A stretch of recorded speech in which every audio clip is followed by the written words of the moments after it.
Okay, quick update tayo sa BTC. Di ako makapagbantay ng BTC or makapag-short din. Kasi napaka-busy ko ngayon. Di ako makapag-check ng regular. Meron tayong napag-usapan last time. Nakalimutan ko kung kailan yun. Siguro dito pa lang ata yung price, no? 1, 2, 3 days ago na pala, no? So anyway, meron tayong base dito na kapag nabagsakan tong part na to, baka magkaroon tayo ng invalidation. So, may invalidation dito of some sort, pang-warning lang sa inyo, may possibility na baka mag-dump to ng matindi sa mga susunod na araw. Teka lang, yung mic ko layo pa lang kasi nagre-record ako kanina. Anyway, di ata nakaset eh. So, anyway, yan. Meron tayong base dito na meron potential ABC correction dito. Ina-expect ko dito pa sana, no? Dito pa sana or tama mga banda dito. Hindi na tayo umabot pa sa higher targets. Which is malungkot para sa akin kasi gusto ko mag-short dito. Kaso baka di rin pala ako makapag-short, no? Ito, may binigyan ako ng dalawang chance pagka boss ko ng trading view ulit nakadump na, no? Hindi ko kasi mabantayan So, ayun lang yung problema kapag maraming trabaho. hindi makapag-trade or hindi makapag-take ng position, kumbaga. So, most likely baka hihintayin ko yung, syempre, mas mababa na yung mapapasukan nating short kung mag-short man tayo. Pwede rin long, no? Kasi pwede naman to. Pero kung hindi tayo babase sa impulsive theory, support level to, no? Makikita naman natin kung saan siya nag-bounce, no? Dito rin natin makikita yung resistance, no? So, nasa siya, no? Enclosed siya dito sa parang square na to. Siguro to, no? Gitna lang to ng square na to, no? Kaya diyan siguro nag-reject. Meron din kasi isa pang base diyan na baka ito yung ABC correction na meron tayong A. Tama ba? Ito ba yung A? Sorry, ito pala yung first wave. May second wave daw dito na paparating at magkakaroon pa ng third wave. So parang ganito to, no? Meron tayong A, B, at most likely isa pang C wave dito bago mag-pump. Hindi ko sure kung mangyayari yun. Medyo mababa yung probability sa personal kong opinion. Kasi sa impulsive theory, masyadong mahaba tong wave 2 kung ganun ang gagawin, no? Na ganito yung ABC correction. A, B. Hindi natin sure kung higher low or lower low or baka double bottom lang. Basta lapag na lang natin. At ang itsura niyan, meron tayong first wave. Ito pala, first wave, sorry. Second wave. Third, fourth, fifth, kung saan man yan paparating, no? So, nga, sinasabi ko yun. Number 2, masyadong mahaba. Kung magdadump man to dito, sa tingin ko, masyadong mahaba tong number 2. Okay? So, may possibility yan. Doon yung bullish case na pwede mag-pump to sa mga area na to, no? Kung saan man to, pwede. Kung type of tawag dito, running flat correction, yung low, high, low, higher, low, running flat correction. Kung flat correction, yung parang mukha siyang square or pwedeng parang ganyan lang, no? Parang pwedeng ganyan, no? Mukha siyang triangle na itsura, pwedeng mga ganyan lang or yung parang expanding wedge na itsura na ganyan kasi meron tayong some sort of expanded flat correction naman, no? Ayusin ko na to, Yan, expanded flat correction na meron tayong high, low, higher high, lower low. Ganun din dito, makikita natin dito kung ito yung kung ito yung susundan natin. Control Z ko lang to saglit, tapos borin natin to. Kung titignan natin tong A wave, may possibility rin na expanded flat correction to. Na meron tayong A wave. So meron tayong 1, 2, 3 dito, 3, tapos 1, 2, 3 na naman dito, B, at potential C. Ito yung ito ba yun? Teka.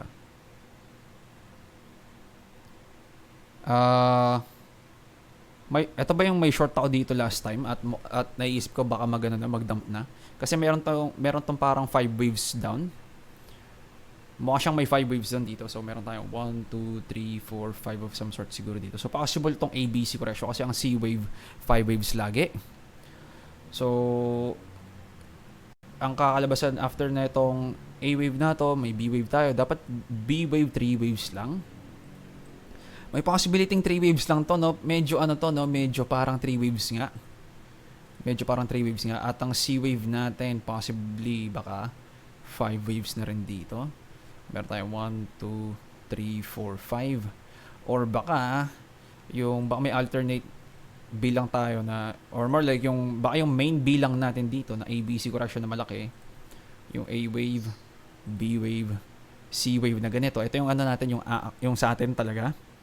Na mukhang natapos na yung C wave dito. No? Kasi kung titingnan natin dito sa A wave, possible na mabilang to as ABC, ABC, tapos meron na naman tayong ABC dito. Kasi itong part na to, no, medyo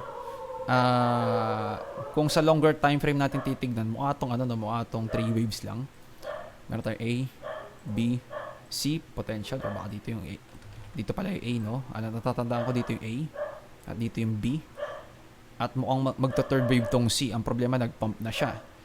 No? So, meron tayong 5 waves dito actually sa A, tapos B, tapos may 5 waves ulit dito tayo sa C. Pwedeng complete ng C wave or pa-third wave ang kakalabas. Ano? So, medyo napeke rin ako dito. Kala ko magsi-C wave, magta-third wave to. Then, nag-pump, no? Tama ba? Ito ba yung yung parang napeke ako or ito ba yun? Nakalimutan ko na no? Pero anyway, ang importanteng matandaan natin, either way dun sa dalawang yon, ito dapat may dump. May expect ko since nagda-dump na tayo, no, at meron tayong some sort of invalidation dito, baka umabot tayo dito sa mga area na to ng 55k. Tignan nga lang natin. So, eto na, meron tayong pakita ko muna kung bakit ito yung dito tayo nagre-reject, ha. So, yung isang natin, yung isang wave count na hindi actually akin, sa isang analyst yun, medyo interesting lang kasi, no. So, 1 fib. Ito, no, 1 fib dito. Pag nilapag natin dito sa point na to, tapos dito, 1 fib area, hindi siya actually sumakto sa taas. Tama ba to? Kasi ito yung first wave. Tama ba? First wave. Tapos meron tayong A, B. So, A, first, tapos A wave. Tama siguro to, nakalimutan ko lang kung paano, pero dapat ang 1 fib yung re-rejectan niya. So, andi dito naman sa area na to. And expect ko mga banda dito pa dapat. Ang ang fibs natin actually dapat sa yung bilang talaga natin ganito. Ganyan, tapos ganyan, no? Dito sa bandang area na to ang target natin actually, no? So, etong parang box na to, no? Ito. Ay yung inaabangan ko last time pero hindi pinagbigyan, pero di rin ako makapag-short dyan kung pagbigyan man kasi dami kong trabaho. Anyway, so since nagkaaroon tayo ng some sort of break, hindi naman break to, no, or overlap dito, medyo tumataas yung probability na ito magko-coil dito, ng ganyan, o possible na umangat ulit dito, pero baka hindi na mag-higher high dito. Okay? Na baka mag-coil dito or dito mag-coil bago mag-drop ulit. Pinaghalo ko yung drop tsaka dump, no? Dump. Baka, ayan. Most likely, ganito ang gagawin, no? Either dito or dito yung coil bago mag-dump, no? Medyo mataas yung probability na nun, kasi nagkaroon tayo ng some sort of invalidation dito. Okay? May possibility bang bullish to?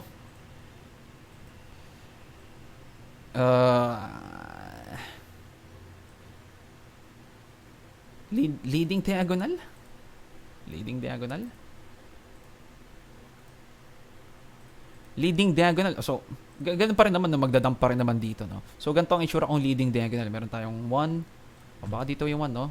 Dito yung 1, 2, 3, 4, 5. Then, mag-fake breakdown or mag-correct A, B, C dito. Then, pump. Possible mangyari yun. Okay? So, in case, na makikita natin, kahit bullish tayo, meron pa tayong ibabagsak pa ng onte, no? Dito sa mga area to, sabihin natin, baka i-swing failure pattern to, bull swing, no? Bull swing, mag-wick down, close above dito, then pump, then possibly baka mag-dump ulit ng isa pang ganyan. Okay? So, maraming scenario to, no?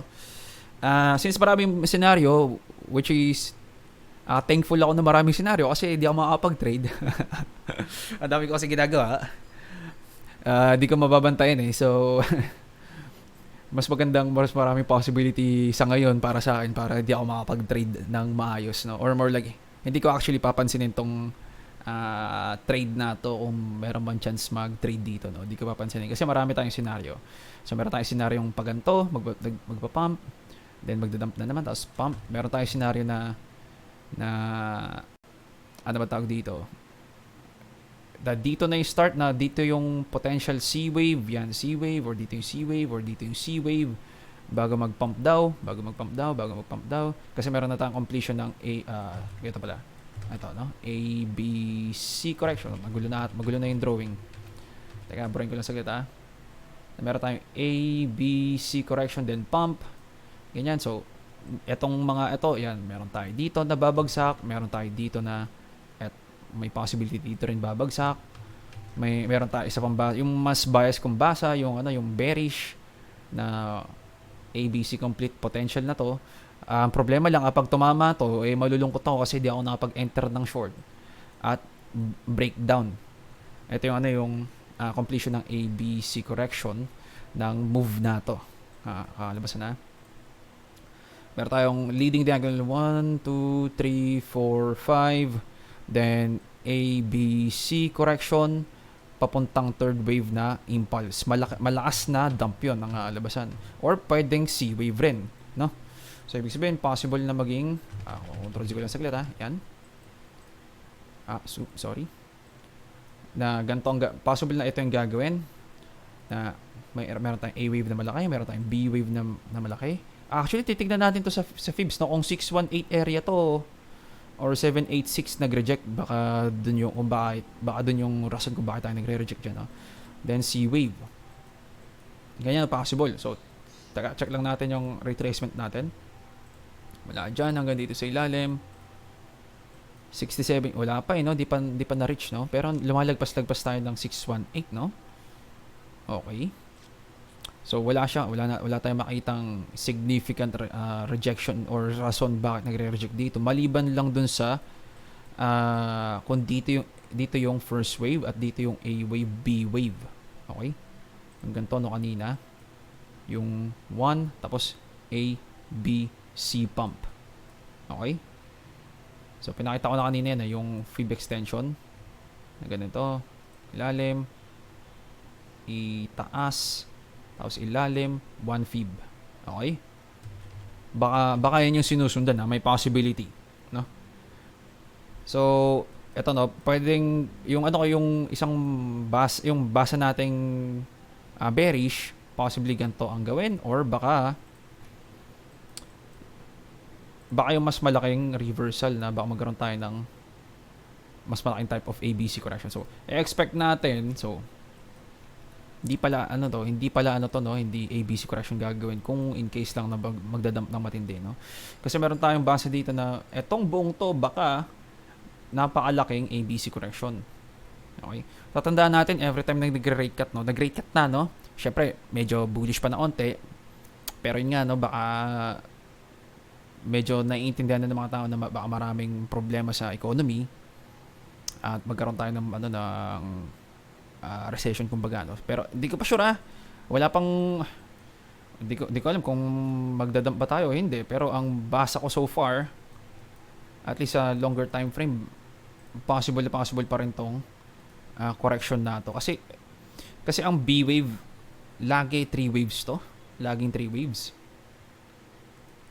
So rules ng ABC correction, ang A pwedeng maging 3, pwedeng maging 5, ang C laging 5, ang B laging 3. Okay? So, ganito daw ang itsura. Mukha tong A, B, C correction pa rin. Okay? Na tatlong waves pa rin, no? So, para ma-invalidate to, kailangan mag-pump neto ni BTC, mag-ATH para mawala tong scenario na to, no? Atong ABC na dump hanggang dito. Okay?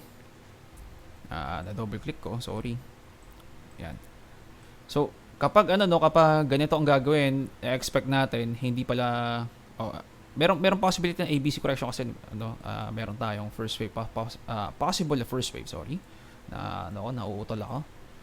Na ganito, no. In case lang so dalawa pagpipilian natin. Either third wave to or C wave to. Okay? Tapos itong move na to, either fourth wave or or first wave ng C wave. So, pakita muna natin bullish. So, ito, tapos ganyan. Okay? So, ibig sabihin, itong move dito, either mayroon tayong leading diagonal into breakout or ABC correction into dump. Okay? So, ang itsura pa lang niya, mukha pa rin siyang ABC correction. Pag gumawa ng panglima dito, medyo tumataas na yung probability na magpapampa tayo ng isa pang beses. Okay? Ibig sabihin, kapag gumana to, meron tayong isa, dalawa, tatlo, at nag-support dito sa pang-apat, tapos meron tayong pang-lima dito, medyo tumataas na itong fifth wave na to. Okay? Tapos mag-fake dump to, kunwari, fake dump, tapos bigla magpapampa ng isa pang beses yan. Okay? So, sa bearish naman, so, ito 5 waves. 5 waves na inaabangan natin. Pero kapag hindi ganyan at ABC correction pala to, ABC correction na A, B, C, expect natin 5 waves to the downside to kasi C wave ang kasunod nito. Yung macro C wave na inaabangan natin na baka mag lower low or higher low na medyo matinding dump na bear market, ganito ang itsura. Meron tayo 1, 2, 3, 4, 5 potential. So, doon yung makikita yung malaking ABC correction na din-drawing natin kanina. Na meron tayong A wave, B wave, C wave. Okay? So, ganyan ang potential na mangyayari kung bearish tayo Kung magkaroon man ng problema sa economy, nagkaroon tayo ng matinding recession, kunwari, ng kakalabasan na gagawin ni BTC. Hindi ko sure kung higher low, pwedeng lower low, pwedeng double bottom, pwedeng higher low, double bottom, lower low. Ganun ang itsura ang kakalabasan, no? Pwedeng magiging expanded flat correction, magiging flat correction na normal, o kaya running flat correction. Okay? Ano pa ba? Yung kanina natin pinag-uusapan na ABC correction na ganito, A, B, C na potential, possible pa rin yan kasi yun nga, hanggat hindi natin nabe-breakdown naman tong first wave, ito yung first wave, second wave, third wave, potential maging fourth wave pa rin to, fourth wave, fifth wave, ganyan, kung saan man paparating to. Wag lang bumalik sa number 1. Kapag bumalik sa number 1, sure na may bear market na yun. At most likely, patapos na rin yung bear market nun. Kasi ang ibabagsak na lang nito, siguro mga ganyan, or possibly baka mga ganyan na lang, At extreme bear market na yun, nakakalabasan nito, medyo konting ibabagsak na lang siguro yun, kung magkaroon ng bear market. So anyway, ay lang yung update natin. Tingnan lang natin si SPX saglit. SPX, dalawang isip pa rin. Tingnan natin. Nagdadalawang isip pa rin siya, nagsusupport, breakout support dito sa last ATH. So ngayon, magpapump ba dito sa 1.272, 1.236, 1.272, okay. DXY, nagkakaroon siya ng recovery, si DXY. Woo! Higher low pa rin naman siya dito, higher low. So yung drawing na to na head and shoulders pattern, baka extended na ABC correction tong ginawa. So ang expect ko kasi sa head and shoulders pattern, baka hindi na dito yung shoulder, baka dito pa yung shoulder, napakalayo. Which is medyo weird na gano'n ang itsura, pero i-stay muna natin ganito. At yung cup and handle pattern, baka napakalalim na handle. Medyo mababa yung probability nun or bihira mangyari yun. Pero nangyayari naman yun. Nagiging nagiging parang double bottom lang ang itsura nyo. Triple bottom. Na ganito, potential triple bottom. Or baka 4 na bottom to, Hindi ko alam, So, ang base dito, kapag meron tayong ganito na nag-higher low to, kapag ito nag-break ng mga key resistances. So, ito sa structure na talaga. 1, 2, 3, 4, 5. Ang mga kailangan natin bantayan ditong key structure, ito, at saka ito. Tapos, meron tayong 5 waves din dito. 1, 2, baka ito yung 3, 4, 5. Kapag ito nabe-break din ito mga to, yan. Medyo kailangan natin mag-ingat sa risk on assets, kumbaga. Kasi medyo lumalakas si dollar ang kakalabasan kapag mabibreak natin to, magiging support. Bibreak natin to, magiging support. Bibreak natin to, magiging support. Bibreak natin to, magiging support. Hanggang sa mag-breakout. Okay? Ayaw natin makita yon at mangyari kay DXYO kasi nag-i-spell ng ano yun, ng bear market sa BTC at stock market. Okay? Medyo may indication yon na may magkakaroon tayong bear market. Okay? Medyo malaki tong pump na to, no? Okay? So, ibig sabihin, in case na, so, ito yung medyo major resistance nga sa ngayon. Ito, major resistance. At ang susunod na major resistance, ito pa, no? And then, ito na. Then, ito. Okay? So, itong mga to, main resistances to, magbibigay lang to ng indication kung may invalidation tayo sa mga natin, sa mga waves natin, or kung ano mang klaseng bearish waves ang gagawin. O kung may bearish wave pa dito, kapag na-overlap to mga to, bumababa na yung probability na babagsak pa ulit. Okay? So, ang itsura nito kung magiging bullish to bigla, meron tayong first wave, second wave, potential third, fourth, fifth, kung saan man yan paparating, or baka sabihin natin ABC correction lang. Baka ganito, ABC correction lang, retest lang itong ATH, then ATH ba to? O basta yung high na to, no? I-retest lang yung high na yan, tsaka magdadump ulit, no? Most likely, ito yung bear market. Ito yung bear market ng stock market at ng crypto, kung ganito man ang gagawin. Okay? Tapos, itong dump na to, ito na yung bull market, kumbaga. Na baka massive bull market yon. Okay? So, pag-ingatan lang natin, ang B wave na to, mayroon tayong 3 waves dito, no? Potential A, B, C. Potential lang yan, hindi ko sure kung ganyan ba talaga, no? Anyway, ay lang update natin. Ingat lang sa trades. Wala tayong trading idea. Di rin kasi ako makapagbantay ng BTC. So, hindi ko ganun ka-sure kung saan pwede mag-trade ng long or short. Yung long potential dito siguro, kaso meron tayong invalidation kasi dito. Ayaw natin nakikitang na-overlap to. Parang dito no, na meron tayong waves dito na nabalikan, no? So, ito ba yun? Alam ko ito yung move na yun, no? Na nung nag-dump papunta dito, binalikan. Sign na to na magpa-pump to. So, zoom in tayo na onti, Meron kasing 5 waves dito. Meron tayong first, second, third, fourth, fifth. Dito, fifth, sorry. Yan. Ito yung fifth, no?